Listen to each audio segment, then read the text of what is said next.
Hello. Ayan, punta ulit kami ng Canadian Tire. Babalik namin yung pinalitan na na baterya kasi bibigay sila ng $20 na doon. Arod. Tapos titingin din kami ng pang vacuum kasi grabe yung alikabok doon sa amin simula nung nung lumakas na yung heater. Maganda yung heating ng apartment namin surprisingly. Sobrang surprisingly kasi talagang dry na dry. Nung una, ang problema namin doon, ma-mold siya kasi hindi pa na-open yung heating noon. Tapos nung nag-start na siyang mag-heating, napaka-init naman. Nang pagka mga below 20 ang temperature, mainit talaga. Parang nasa summer, gano'n ang pakiramdam. Pero pag pagka ganitong 20 plus, yan, sakto lang yung kanyang init na pinaprovide. Kaya nga lang, yung simula nung nag-start yun ay maalikabok na doon sa aming bahay. Hindi naman nakakuha ng walis. Tapos nakabili naman kami dati ng vacuum na yung handheld lang, no? Tsaka yung may stick din yun, no? Yung isa. Kaya lang mahina na siya. Sa thrift shop lang naman namin yun nabili kung magkano lang naman yun. Ngayon bibili kami ng medyo malakas-lakas yung ganong kila ate na parang bucket yung style niya. Para all around. Kasi yun, pwede din dito sa sasakyan, pwede din sa yung pag floor vacuum lang kasi, kumbaga, yun lang yung niya, no? Gusto ko yung dual purpose na. Ayan. Tingin-tingin tayo, baka sakaling may sale dito. Ayan, ito yung mga vacuum sila. Ayan, for pets. Medyo mga mahal na rin talaga. Ayan. Mga shampoo ng diba? Nakalagay pa talaga sa ganon at siya yung mahal ba. Ayan, ito ay $9.99. Super mahal naman yan napakamahal. Ba't gano'n? Ito mukhang okay din to, $179. Mukha naman siyang malakas. Ayan. Tapos, hindi ako makaka-get over dito sa Dyson na to. Oh, $999, no? Grabe naman. Baka yan. Baka may backup dancer yan. Pag kanyang kamahal. Ito, $269. Parang pwede na rin to, no? Maganda yung may mga ganito kasi nakaka-pick up talaga siya. I think, no? Ito, medyo mura lang din yan. Kaya lang, parang ang nipis niya. Gusto ko sana yung malakas talaga yung motor. Ayan. Dami, no? Talagang maano ka sa pamimilian Pagka, ito, $79. Mura-mura pa to. Gahanap ako ng parang may bucket. Kaya lang, hindi naka-sale. Andun yung mga master back na na bucket. $169. Mga ganyan, ayos pa. Tapos andito, meron siyang ayan, yung mga Roomba. Ito, $949. O, diba? Ito, 1.2. Wow. Mga pwede nang sakyan yan. 1299. Ay, diba? Pagka malaki bahay mo, maganda yung mga ganun yung bilog. Para hindi ka na pawalis-walis. Pero pagka ganun lang sa amin, sakto na yung ganun, yung mga bucket na vacuum. Hello, ayan, nakauwi na kami at ayun aking asawa, nagkakabit na naman siya ng something doon sa battery niya. May binili siyang hindi ko maintindihan kung para saan yun. Alam mo na yung mga gawaing sasakyan na yan. Sila lang nakakaintindi niyan. Kakabit niya sa battery para hindi daw nagdidikit yung something kasi pag nagdidikit daw yun ay baka sumabog. May ganun siyang aming nabili na Stanley na vacuum. So siya ay 4 horsepower to 6 gallon. Yan. Ang laki din niya, Ang ganda din, di ba? Saktong-sakto yan. Pwede naman din yung mas maliit, kaya lang, sayang, magkano lang din naman yung pagitan nila. Shit. Oo, $7 lang, no? Tapos kalahati nung size niya. Yung, ayan. Subukan natin. So, may mga kasama naman na din siyang mga,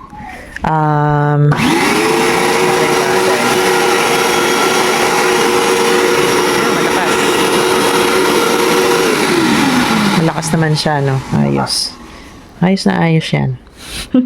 Gising na gising yung buong apartment pag naglinis tayo ng ayos. So, ganyan lang, mga kasiyahan namin, mga simpleng bagay lang na ganyan na. Tsaka, yun nga, yung floor namin kasi, marami mga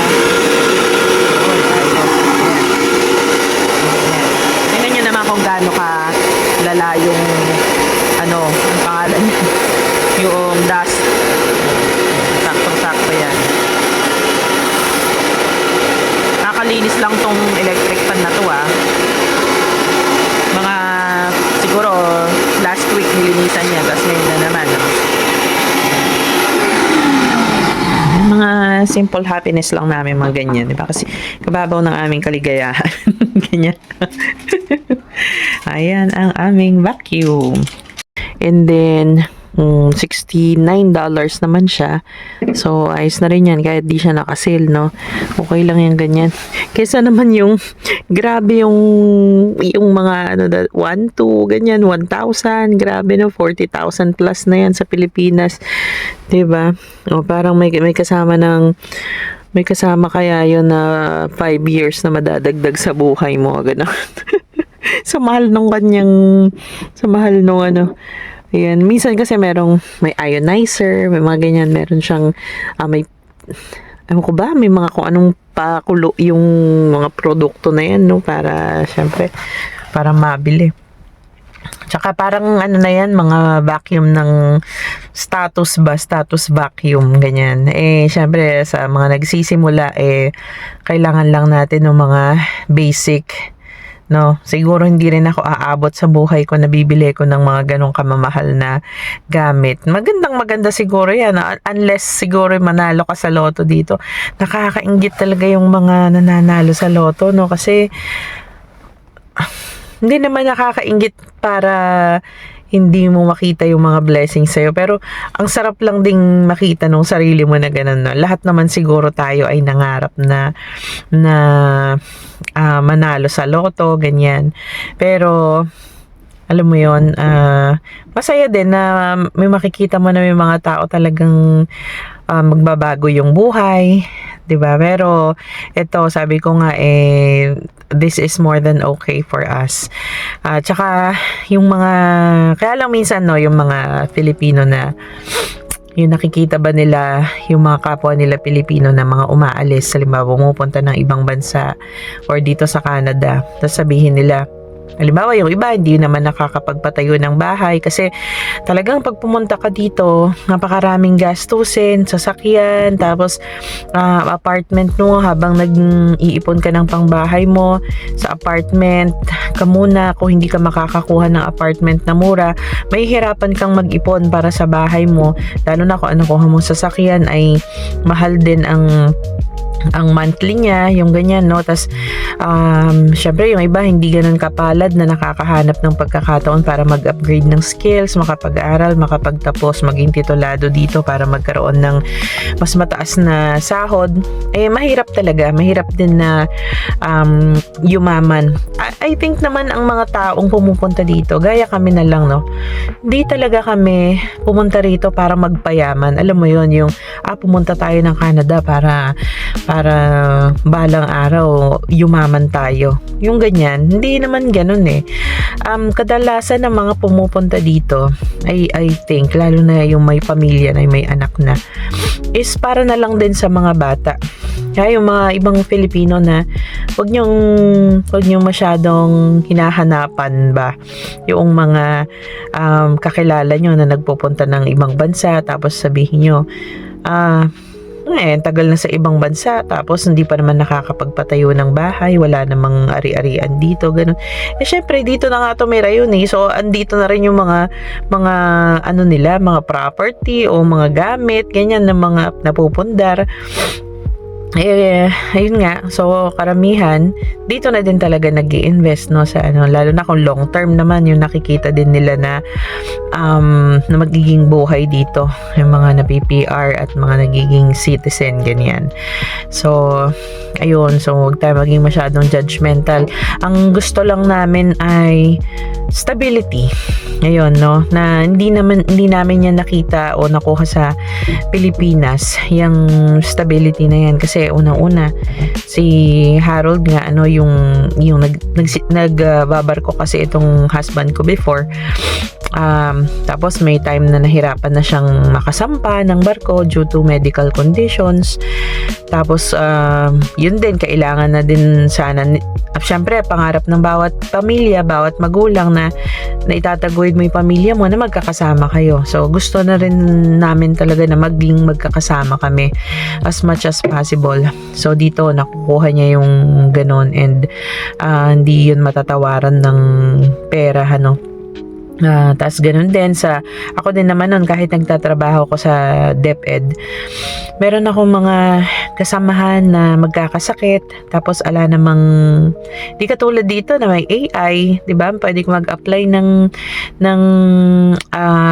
EI pala, ng employment insurance, parang ganun siya, na magsusweldo ka pa rin kahit na ikaw ay sa trabaho, naka-leave, at ikaw ay nagpapagaling. Just imagine, gano'n naman kahirap yung hindi ka na nga sumisweldo, hindi ka na nga makapag-leave, hindi ka makapag-leave kasi hindi ka makakasweldo, wala kang pangtustos sa iyong pagpapagamot, di ba? Napakahirap nun. O yung ate ko, nung siya ay nag-chemotherapy, syempre siya ay ano na nangyari dito? Syempre siya ay nag-leave para makapagpahinga, sa chemotherapy niya. Tapos kahit paano may sinusweldo pa rin naman siya. Yung mga ganun ba, na nakukuha namin dito sa Canada, yung stability na ganyan. Pero yun nga, so hindi naman lahat ng sitwasyon ganun, kasi may kakilala din kami na nag-chemo siya, unfortunately bago ma-detect yung kanyang cancer ay nawala siya sa work. So wala siyang insurance, wala siyang mga ganun, walang magastos para dun sa pagpapagamot sa kanya. Yun lang mahirap din dito, kaya dapat ay employed naman yung tao. Fortunately, naitaguyod naman yung, tas okay naman na din yung tao na yun ngayon, So ayun, stability lang din talaga yung inano namin dito. Tapos syempre sa mga special na situation, katulad nga nung anak ko si J-Rold, meron siyang special needs na hindi niya makukuha yung support na yun pag nandun sa Pilipinas, kasi alam naman natin na huling-huli na yan sa mga priority sa Pilipinas.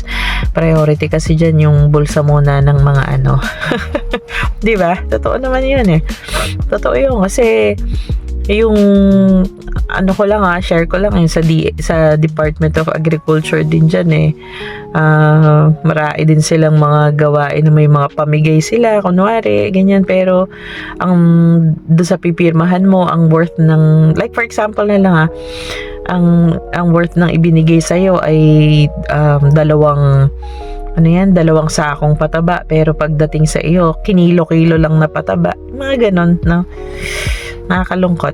Yung ganon naman, di naman nila gagawin dito. Actually, dito ang mga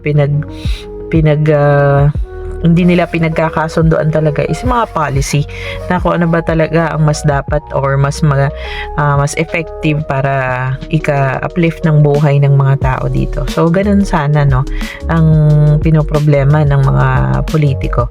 So yun na nga, sabi ko nga, wag nating hanapan yung mga kababayan natin na umaalis. Tapos yung iba parang pag nakakabalita sila ng mga hindi magandang nangyayari dito sa Canada, gaya yan, parang may mga nawawala ng trabaho, naghihigpit, ganun.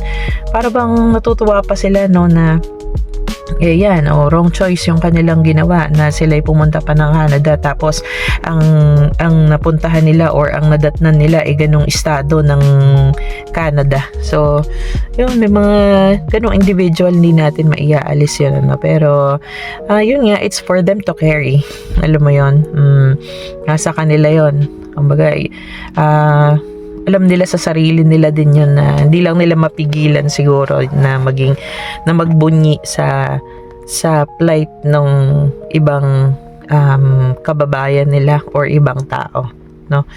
Ayun. So, mas maganda siguro kung, alam mo yun, di pag ano na lang natin ng bawat isa na kung ano man yung mga pagsubok, kanya-kanya tayo ng pagsubok talaga. Alam mo yan, pag minsan ako nga dito sa pag parang hindi naman nadidepress pero parang pag nababahala ako sa aming ano kasi syempre wala pa rin kaming PR, mga ganyan. Nanonood ako ng balita sa Pilipinas.